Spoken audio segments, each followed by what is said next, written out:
ऐसे होती है प्रधानमंत्री नरेंद्र मोदी की सुरक्षा। जानिए क्या है उनके 5 सुरक्षा कवर। आपने पीएम का काफिला पहले देखा होगा, लेकिन उसके पीछे छिपी 5 लेयर सिक्योरिटी की असली कहानी शायद आप नहीं जानती। चलिए, आज मैं आपको प्रधानमंत्री नरेंद्र मोदी की सुरक्षा किस प्रकार की जाती है बताता हूँ। प्रधानमंत्री के काफिले में सबसे पहले दिल्ली पुलिस सिक्योरिटी स्टाफ की गाड़ी सायरन बजाती हुई चलती है। इसके बाद एसपीजी की गाड़ी और फिर 2 गाड़ियां चलती हैं।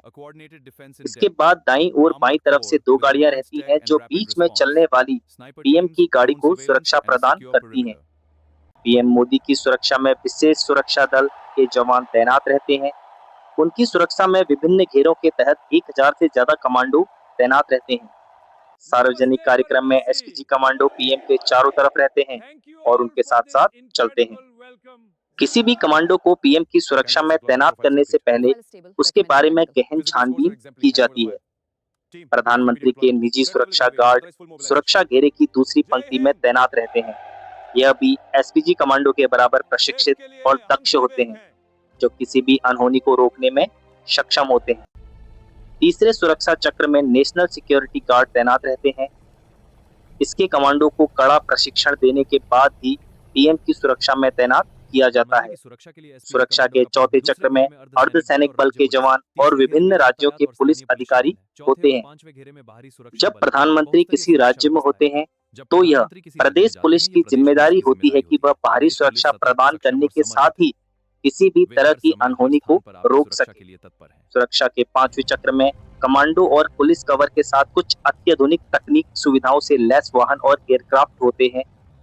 यह सभी वाहन उच्च क्षमता के सैन्य आयुधों से लैस होते हैं।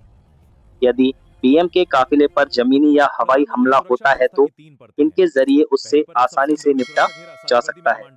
यह किसी भी तरह के रासायनिक या जैविक हमले का जवाब देने में सक्षम होते हैं। प्रधानमंत्री नरेंद्र मोदी अति सुरक्षा वाली बुलेट प्रूफ BMW 7 कार का इस्तेमाल करते हैं। उनके काफिले में ऐसी ही 2 डमी कारें चलती हैं, जिससे कि हमलावर को भ्रमित किया जा सके। पीएम के काफिले में एक जामर से लैस गाड़ी तैनात रहती है, जिसमें 2 एंटीना लगे रहते हैं। यह सड़क के दोनों तरफ 100 मीटर की दूरी पर रखे विस्फोटक को निष्क्रिय करने में सक्षम होते हैं।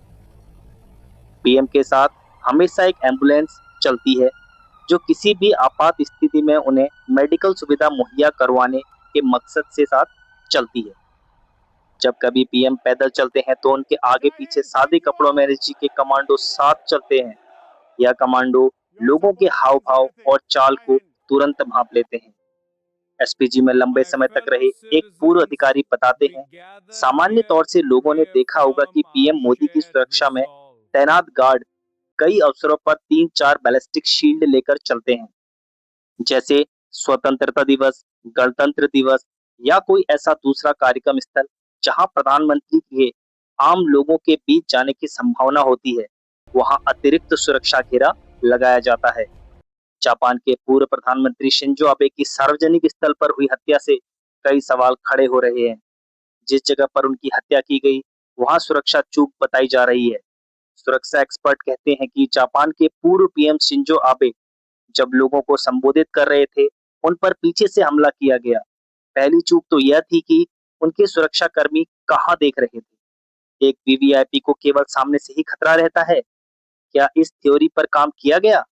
सोशल मीडिया पे घटना से जुड़े जो वीडियो वायरल हुए हैं, उनमें यही लगता है कि पूर्व पीएम के सुरक्षा कर्मियों के पास जो बैलिस्टिक शील्ड थी, वह समय पर नहीं खुली।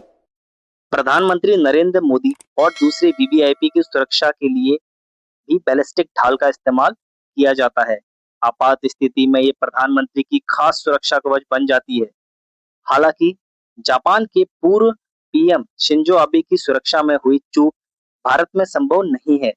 स्पेशल प्रोटेक्शन ग्रुप एसपीजी के पास गोलियां रोकने वाली जो बैलिस्टिक ढाल होती है, वह मात्र एक झटके से ही खुल जाती है। जय हिंद, जय भारत।